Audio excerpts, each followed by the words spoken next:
Compassion clinics are more than meeting medical and dental needs. The most important thing that you can do is to connect with people and build relationships. We seek to transform lives by building ongoing friendships with our neighbors. We're trying to serve others, we're trying to help others, and there's people out there that fall through the cracks. And sometimes they just need a helping hand in regards to maybe dental care, medical care, or something like that, just to get themselves on the right foot. It's a free service that we provide that they can help themselves in getting that all taken care of, and then from there moving on to the next step. And in the process too, be able to introduce them to church communities that they might not be maybe hesitant to join, but because of the interactions they have a person they can look at, be like, I know this person because I met him at this clinic, Compassion Connect. So at this point, we were like, you know what, I'm going to take my time to go visit that church. And that's kind of what the opportunities we have here, is to be able to connect with them one-on-one and then be able to create good, lasting relationships with people. Last clinic that I did was 3 or 4 months ago, and it was in Tigard, and I had a guest who was absolutely freaking out, and she had a really, really tough life, and I just took her hands and I held her hands and I just started talking to her and loving on her and telling her how lucky she was to have Dr. Maury working on her, that he was one of the kindest, gentlest men I know, and that everyone here at the clinic was here to take care of her and to love her and to help her through this. And I stayed with her for over an hour because she had multiple procedures that were fairly in-depth, and I just stayed there and held her hand. I think the way you see Christ working in the clinic and in the lives of the people that are participating, both the guests and the volunteers, is that you see relationships occur that probably wouldn't occur in any other way. You see folks that have only been raised within certain ethnic groups hanging out with folks that are in other ethnic groups.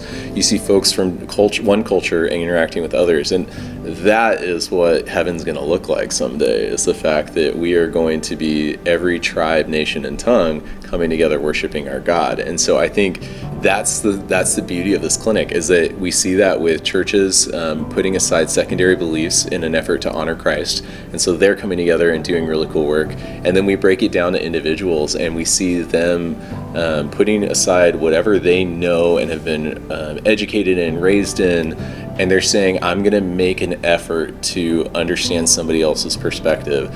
Imagine what could happen after a few more clinics, after we get involved in a few more efforts partnering with other churches to meet the needs of the folks in our neighborhoods. If we actually were able to know our neighbor, maybe we could love them more too.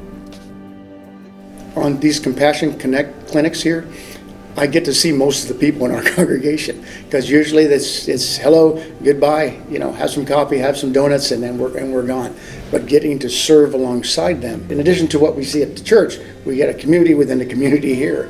And some of these people here, we've done this for 3 or 4 years now. This is the heart of the serving people of a lot of the local churches. The people who serve in the church, they're here, and they're serving, and they're loving people. And I really think it's a benefit to our community.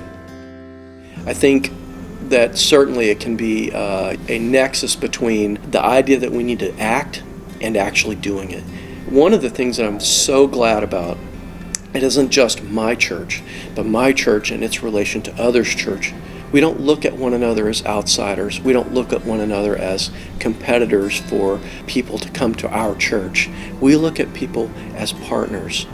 We look at people not just in our churches, but that come to our clinics, whether they're part of a church or not, as friends. As far as transformation goes in our churches, that's the Holy Spirit's role, and that's whose hands I leave it in. I absolutely see Compassion Beaverton as a first step to making new relationships in the community, helping people know that we're a church that wants to be open-doored to anybody who needs to come in, anyone who needs a helping hand, anyone who needs to have a warm cup of coffee, anyone who wants to have a conversation.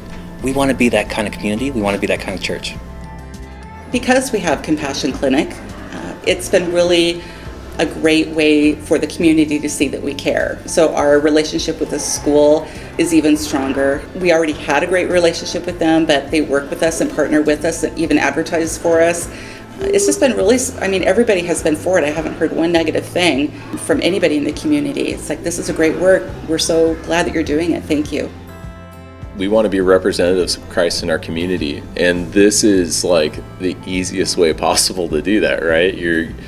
you're truly saying, like, how can I be in relationship with you in this moment? It's also an opportunity for people to talk with one another when they aren't going to necessarily always either have that opportunity or take the opportunity to do it.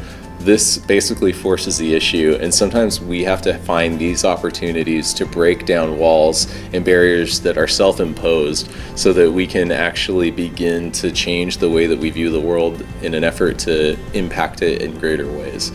It's additional opportunity, and if we see it as an opportunity, then hopefully that starts translating into different areas of our lives too, and it doesn't become just about a clinic that happens once a year, but it becomes about a transformative way of living our lives in the way that Jesus asks us to and commands us to.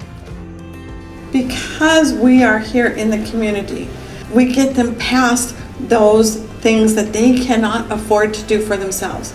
When I'm taking care of these guests, I'm taking care of the guests who don't have a mom who can step in and bridge that gap for them.